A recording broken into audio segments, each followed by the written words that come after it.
Hello again and welcome back to another episode on Quotes to Live By, reflecting on the much neglected radical teachings of the saints.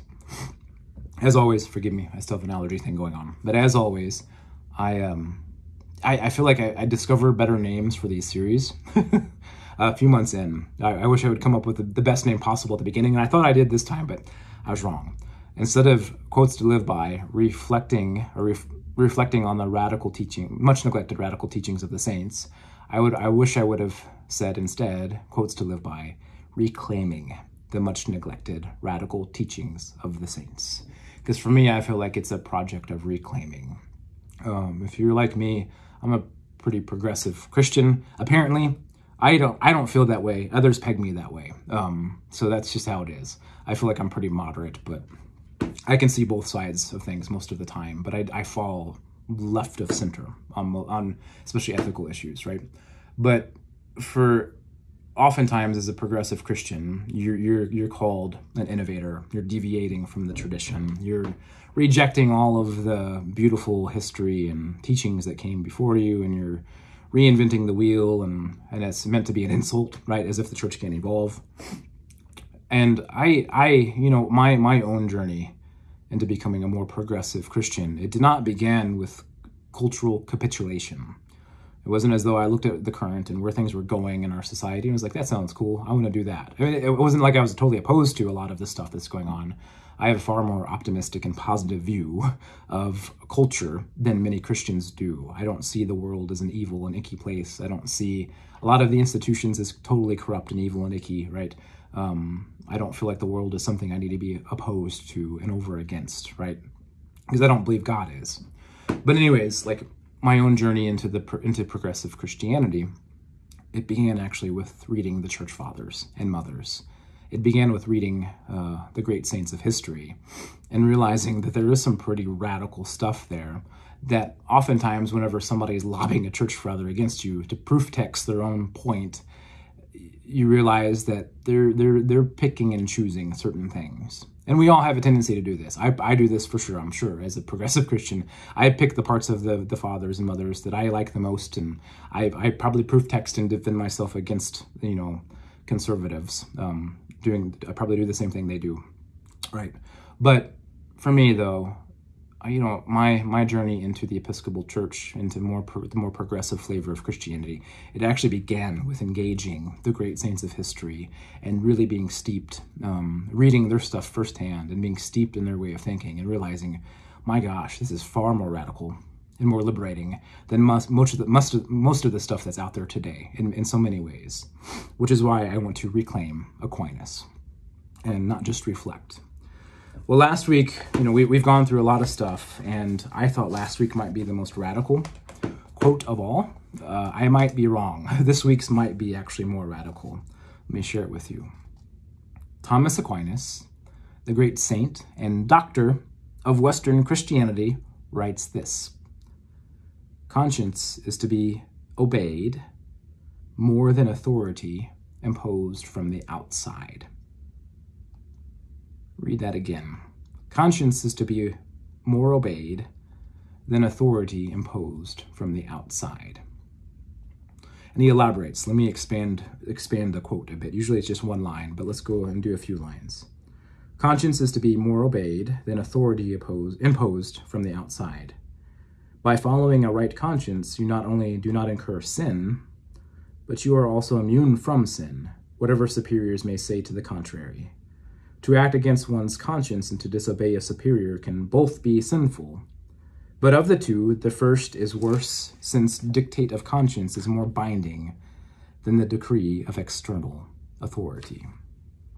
In other words, if anyone who acts against their conscience always sins, and to go against conscience, even a mistaken conscience, is to contravene the law of God. And to remind you of the times, Aquinas was a part of the Western Church, the Western Catholic Church, in the 1200s. Much like the Episcopal tradition, there are powers that be. There is an authority figure and figures within the tradition. There is external authority being imposed, for good and bad, as with all institutions for the most part, maybe not all, but with many institutions, the authority is imposed in good and bad ways. Aquinas had bishops, right? He had people to answer to. So there was black and white. There was a black and white notion of authority at his time, just like there is really in many ways with our own tradition. We have an authority figure. We have a bishop.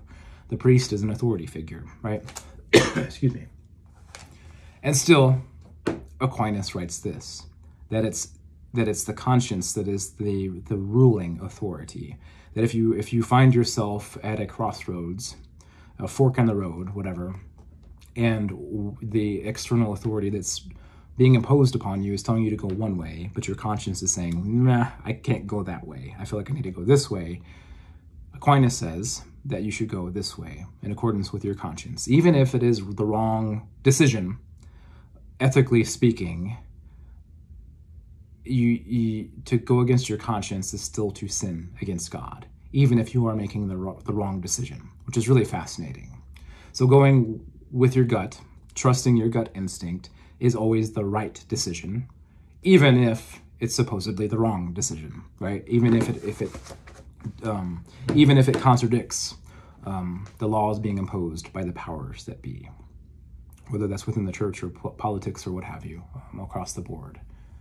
And in some ways, this could be kind of scary if you read it. And I do have a bit of a reaction to it. I'm kind of like, maybe we should dial it back a little bit, Aquinas, because sometimes trusting your gut instinct can get you in a lot of trouble, right? And especially if it's just on a whim. And I think what Aquinas has in mind here is like, there should be some deliberation involved. Like if it shouldn't just be an instinctual, snap decision, but it should be something that's carefully thought out. If you're going to defy the laws being imposed upon you, if you're going to defy authority, make sure you're doing it for good reason. Make sure you have a way of explaining yourself, and you know at the very least why it is you're doing what you're doing. You're not just doing it to be like a pouty adult who wants to be contrarian in nature, right? It's not enough. It's not about just being nonconformist. It's not at all about being nonconformist. It's about trusting that you have as much of a grasp on God and the kingdom as the authority figures do who are trying to impose laws upon you. And it's not as though Aquinas is opposed to laws, right? It's not anarchy. There are very clear, just laws that should be followed, right? But even then, if somebody's conscience won't let them go there, the people are to trust their conscience more than they are the just laws, which is really crazy to think about. And that may seem quite paradoxical and frustrating. I find it to be quite liberating. And at the very least, coming back to the question I posed last week about how sins of the flesh lead you towards God and sins of the spirit lead you away from God, like what would history have looked like? What would the church look like today had the powers that be and all of the people taken a quote like this to heart, especially the church authorities across all, regardless of whatever flavor of Christianity one might belong to? What would have happened if those in power, those in charge, people like me, would have taken something like this to heart?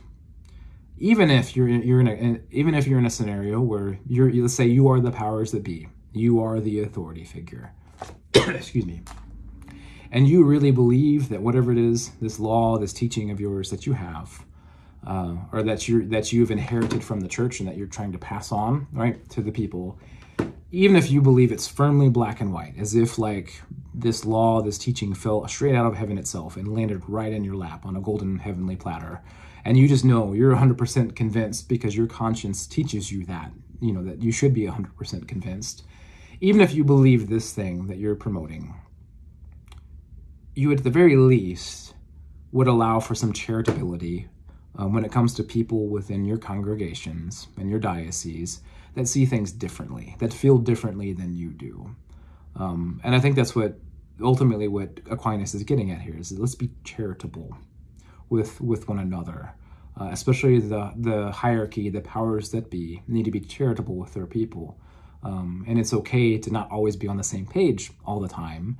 And if your conscience is telling you to trust this teaching of yours, or that's been passed on to you that you've inherited, but other people cannot quite bring themselves to be in the same place that you are with it, instead of instantly like defrocking them or kicking them out of the church, right?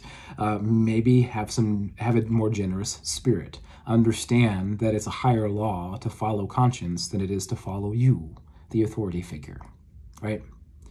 Yeah. What would the world look like had the church taken a quote like this more to heart throughout the centuries? Again, as I said last week, I firmly believe that, yeah, there'd be a lot less empty pews in all of our churches had the church taken something like this to heart, because it would allow for more room for doubt, for questions, for concerns, right, for disagreement. And at the end of the day, you know, one's membership in the church wouldn't be completely all about dogma, right, or same ways of thinking, but there'd be an allowance for some diversity and at least some patience. Like, what would have happened if the powers that be in the church said, you know what, we are firmly convinced because our conscience tells us this, that we've inherited this great thing from the tradition, and here's the teaching, and we are 100% convinced, but we know that you aren't. And we also know that it's a higher law to follow your conscience. So what would happen if we were just graceful with each other, patient with one another, instead of yelling at each other and debating? What if we just dialogued about this more to see if we all can't find a way to come onto the same page eventually? That if we can hear each other out in the place that they're coming from with their own consciences, right?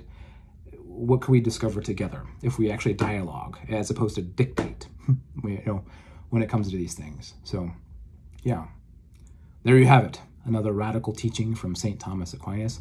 I'm finding as I do these videos, it's not really all that radical what he's teaching. It's just common sense. But then I'm finding myself more frustrated with the state of the church these days, because it should be more commonsensical, right? I think I invented a word there too. It should be common sense. Why isn't it? Spread the word and reclaim the saints for your own faith life, because, yeah, it's wonderful, as you can see. Thanks for tuning in. Peace. Have a good week.